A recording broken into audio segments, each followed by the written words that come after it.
வணக்கம் next gen channel நேர்களே, நான் உங்கள் அன்பான சயின்டிபிக் வேதிக் அஸ்ட்ராலஜர் அஸ்ட்ரோரஞ்சி பேசுகிறேன். நல்லது நினைப்போம், நல்லதே நடக்கும். இந்த வீடியோவில் நம்ம என்ன பார்க்க போறோம்னா, மகர ராசிக்காரர்களுக்கு மே 2026 எத்தகைய ஒரு பலன்கள் நிறைந்த ஒரு மாதமாக இருக்க போகுதுன்னு பார்க்குறோம். இப்போ பாருங்க, சயின்டிபிக் வேதிக் அஸ்ட்ராலஜி முறையில் எந்த விதத்திலும் மிகைப்படுத்தாமல் உள்ளது உள்ளவாறு ஒரு கிரகமும் ஒரு மாதிரியான அமைப்பில் இருக்கும் பொழுது எது மாதிரி தாக்கத்தை கொடுக்குதுங்கிறது அந்த அறிவியல் சார்ந்த கலையாகிய இந்திய வேத ஜோதிட அடிப்படையான சயின்டிபிக் வேதிக் அஸ்ட்ராலஜி நம்ம பார்க்க போறோம்.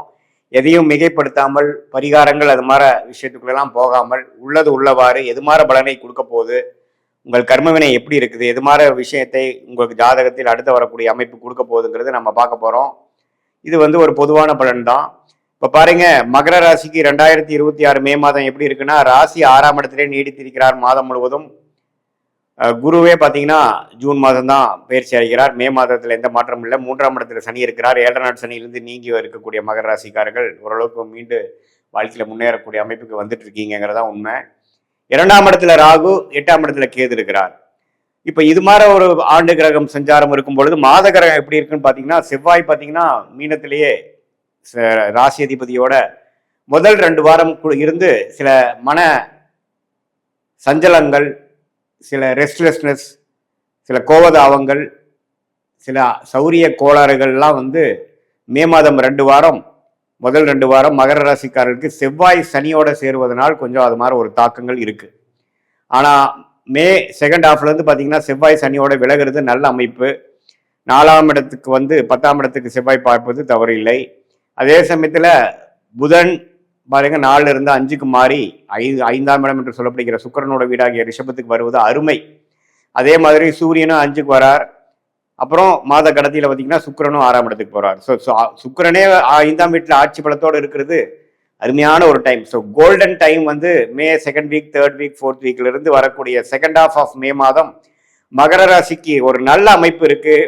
காதல் கை கூடக்கூடிய அமைப்பு, குழந்தைகளால் நல்ல கல்யாணமான தம்பதியருக்கு குழந்தைகளால் நற்செய்தி, குடும்பத்தில் குதூகலம், வண்டி வாகனம் சேர்க்கை, வீடை வசதிப்படுத்திக்கிறது, அது மாதிரி பல நல்ல விஷயங்கள், ஆரோக்கியமான விஷயங்கள், கலகலப்பாக இருக்கக்கூடிய விஷயங்கள், சுப விஷயங்கள் நடக்கக்கூடிய அமைப்பு மகர ராசிக்காரர்களுக்கு மே 2026 குறிப்பா சொல்லணும்னா செகண்ட் ஹாஃப் ஆஃப் மே அற்புதமாக இருக்கு. அதை நீங்க கரெக்டா யூஸ் பண்ணிக்கணும். அந்த நேரத்தில் பார்த்தீங்கன்னா ஏனோதானோன்னு இல்லாம வரவேண்டிய வாய்ப்புகளை கரெக்டா நீங்க உபயோகப்படுத்தி கொண்டு இந்த குரு, சுக்கிரன், அதே சமயத்தில் புதன், அது மாதிரி கிரகங்கள்லாம் நல்ல ஒரு வசதிப்படுத்துவதற்காக ஒரு சுப விரயத்தை கொடுத்து நல்ல வாழ்க்கையில் அடுத்த லெவலுக்கு நம்ம போகக்கூடிய அமைப்பை கொடுக்கிறார்.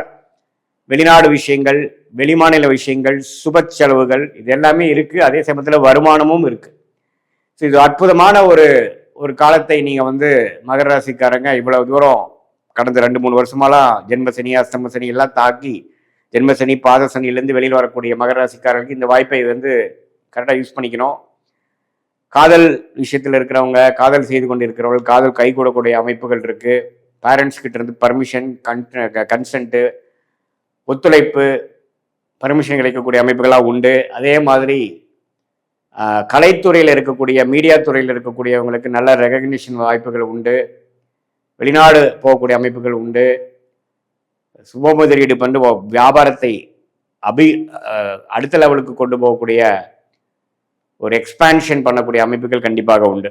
ஸோ மகர ராசிக்காரர்களுக்கு பார்த்தீங்கன்னா இதுவரை கொஞ்சம் மே மாதம் 2 வாரம் மார்ச் மாதத்திலாம் கொஞ்சம் சிறு சிறு பிரச்சனைகள், மன சஞ்சலங்கள் நாள் பாதிக்கப்பட்ட மகர ராசிக்காரர்களுக்கு இது ஒரு நல்ல மாற்றமாக மே 2026 குறிப்பாக சொல்லணும்னா செகண்ட் ஹாஃப் நல்ல ஒரு வாய்ப்பாக இருக்குது. அதை நம்ம யூஸ் பண்ணிக்கணும். மாணவர்களும் பார்த்தீங்கன்னா புதன் சுக்கிரனோட வீட்டுக்கு நல்லா புரிதலோட, ஒரு ஆம்பிஷனோட, கிளாரிட்டியோட, கான்ஃபிடென்ட்டோட படிக்கக்கூடிய அமைப்புகள் மாணவர்கள் காம்படிட்டிவ் எக்ஸாம் எழுதுறவங்களா இருந்தாலும் சரி, 10th 12th எக்ஸாம் எழுதுறவங்களா இருந்தாலும் சரி, மேற்படிப்புக்காக என்ட்ரன்ஸ் எக்ஸாம் போகிறவங்களா இருந்தாலும் சரி, ஒரு நல்ல அமைப்பை கொடுக்கக்கூடிய ஒரு அமைப்பு இருக்குது. இந்த டைம் நீங்கள் நல்லா யூஸ் பண்ணிக்கணும். இது ஒரு பொதுவான பலனை தவிர உங்களுடைய ஜென்ம ஜாதகத்துல எது மாதிரி தசா புக்திகள் போய்கொண்டிருக்கிறது, உங்களுடைய லக்னம் என்ன, உங்களுடைய நட்சத்திரம் அவிட்டமா, திருவோணமா உத்திராடமா அப்படிங்கிறதெல்லாம் பார்த்து உங்கள் தசாபுக்திகள் எப்படி போய் கொண்டிருக்கிறது, அந்த தசநாதனும் புக்திநாதனும் இப்போ கோச்சாரத்தில் எது மாதிரி அமைப்பில் போயிட்டு இருக்காங்க அப்படிங்கிற விஷயத்தெல்லாம் நம்ம பார்க்கும் பொழுது நம்மளுடைய கர்மா எது மாதிரி விஷயத்தை காட்டுது, இந்த பொதுவான பலனை காட்டிலும் இன்னுமே துல்லியமான பலன்கள் என்ன, தசா புக்தி அந்தரம்னு நம்ம பிரித்து தசைய வருட கணக்கில் பார்த்து, புக்தியை 2 வருடம் 3 வருடம் லெவலில் பார்த்து, அந்தரம் பார்த்தீங்கன்னா மாத கணக்கில் பார்த்து, சூக்ஷமம் வாரக்கணக்கில் பார்த்து எது மாதிரி விஷயங்கள் நமக்கு காத்திருக்குது, எது மாதிரி பிராப்தங்கள் நம்மளோட ஜாதகத்தில் இருக்குது, எது மாதிரி விஷயங்கள் நமக்கு சரி வராதுங்கிறதெல்லாம் தெரிந்து அதுக்கு தகுந்த மாதிரி நம்மளுடைய வாழ்க்கை பயணத்தை திட்டமிட்டு அந்த செயல் அமைப்புகளை வடிவமைத்து அது மாதிரி நம்ம அந்தந்த நேரத்தில் நம்ம செய்து கொண்டே ஆனால் தேவையற்ற பண விரயங்கள், தேவையற்ற சமய விரயங்கள் எல்லாம் தவிர்த்து, ஏன்னா வாழ்க்கையில் நம்ம வந்து ஒரு 1000 வருஷம் வாழ போகிறது இல்லை. ஒரு 20-25 வயசுக்கு மேலே நம்ம வேலைக்கு வந்துட்டோம், தொழிலுக்கு வந்துட்டோம்னா ஒரு 30-35 வருஷம் மேக்ஸிமம் நம்ம கெரியர் இருக்குது. அதுக்கப்புறம் ரிட்டையர்மெண்ட் ஆகிறோம். அதுக்கப்புறம் நம்ம முதல் மாதிரி ஆக்டிவாக இருக்க முடியாது. அந்த 30-35 வருஷம் எது மாதிரி தசாபுக்திகள் போய் கொண்டிருக்கிறது பொறுத்து தான் நம்ம வந்து பிரச்சனை இல்லாத வாழ்க்கையை நோக்கி போகிறோமா அல்லது பிரச்சனையை நோக்கி போகிறோமாங்கிறது தெரிஞ்சுக்கணும். அதை தெரிந்து அதுக்கு தகுந்த மாதிரி ப்ரிகாஷனரி விஷயங்கள் பண்ணோம்னா நம்மளுடைய பிரச்சனைகள் நாம் வந்து தேவையில்லாமல் அதிகப்படுத்தி கொள்ளாமல், எப்படி மழை பெய்யும் பொழுது கொடையை பிடித்து கொண்டு நம்மளை நாமளே கொஞ்சம் பாதுகாத்து கொள்கிறோமோ, அதே போல் இந்த சயின்டிஃபிக் வேதிக் அஸ்ட்ராலஜி முறையில் நம்மளுடைய கர்மாவை தெரிந்து கொண்டு அது எது மாதிரி விஷயத்தை காமிக்குது, நம்ம என்ன பிறவி பயன் என்ன, எந்த ஒரு விஷயத்துக்காக நம்ம பிறந்திருக்கோம், எது நமக்கு நேச்சுரலாக நல்லா வரும், எது நமக்கு ஃபார்ச்சுனேட்டாக யோகமாக இருக்கிறது, எது நமக்கு அவயோகமாக இருக்கிறதுங்கிறதெல்லாம் பாஸ்டில் நம்ம என்ன நடந்ததுங்கெல்லாம் பேசி சிங்க் ஆகி இப்போ ப்ரெசண்ட்டுக்கு வந்து நெக்ஸ்ட்டு போகக்கூடிய ஷார்ட் டேர்ம் ஃப்யூச்சர் என்ன, அடுத்தது வரக்கூடிய லாங் டேர்ம் ஃப்யூச்சர் என்ன அப்படிங்கிற மாதிரி விஷயங்கள்லாம் நம்ம பார்த்து அதுக்கு தகுந்த மாதிரி ஒரு வாழ்க்கை அமைப்புகளை திட்டங்களை தீட்டி அதுக்கு சேர்ந்த மாதிரி செஞ்சோம்னா சயின்டிஃபிக் வேதிக் அஸ்ட்ராலஜி முறையில் நல்ல பலன் அனுபவிக்கலாம். நம்ம இந்த மாதிரி பரிகாரங்கள் அது மாதிரி விஷயத்துக்குள்ள போய் நம்ம கர்மாவை மாற்றிட முடியும் அப்படிங்கிறதுல சயின்டிஃபிக் வேதிக் அஸ்ட்ராலஜி முறையில் பெரிய நம்பிக்கை இல்லை. ஆனால் என்ன விஷயம் எப்படி நடக்குது, எது மாதிரி எது விஷயங்கள் காட்டுதுங்கிறது தெரிந்தால் அதுக்கு தகுந்த மாதிரி மென்டலாக ப்ரிப்பேர்ட் ஆகி நம்மளுடைய பிராப்தங்களை நம்ம அதிகரிக்க முடியும், நம்மளுடைய பர்சன்டேஜ் ஆஃப் சக்ஸஸை இன்க்ரீஸ் பண்ணிக்க முடியும், அதிகரித்துக்க முடியுங்கிறதை நாம் தெரிஞ்சுக்கணும்.